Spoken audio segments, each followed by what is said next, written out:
এরকম বয়স দিতে যোগ্যতা লাগে, বয়সটা সবাই শুনুন।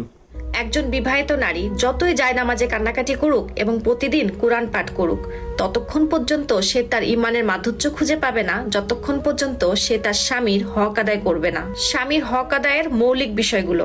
নাম্বার 1, একজন স্ত্রীর উচিত তার স্বামীর পোশাক হয়ে যাওয়া, তার ভিতরে কমতি বের না করা, তার দোষ খুঁজে বের না করা, তার নিজের পরিবারের মাধ্যমে স্বামীকে পেরেশানি না দেওয়া এবং বিরক্ত না করা। নাম্বার 2, স্বামীর উপরে অসন্তুষ্ট না হওয়া, স্বামী যা দিচ্ছে সেটাতে আলহামদুলিল্লাহ বলা, শুকরিয়া আদায় করা। নাম্বার 3, স্বামীর সামনে খারাপ ভাষা ব্যবহার না করা। যদি রেগে থাকে অথবা খারাপ মেজাজে থাকে তাহলে শরীয়তের নির্দেশ আপনি স্বামীর সাথে সম্মান, মর্যাদা এবং ভালোবাসার সাথে তার রাগ মোকাবেলা করবেন। বিয়ের পর যে নারী তার স্বামীর ব্যাপারে যত্নশীল না, স্বামীর হক এবং অধিকারের ব্যাপারে অবহেলা করে, বিশ্বাস করেন আল্লাহ তাআলা সেই নারীকে ঈমানের মাধুর্য থেকে বঞ্চিত করে দেয়। এজন্য প্রত্যেকটা নারীর উচিত বিয়ের পর তার স্বামীর হক আদায় করার চেষ্টা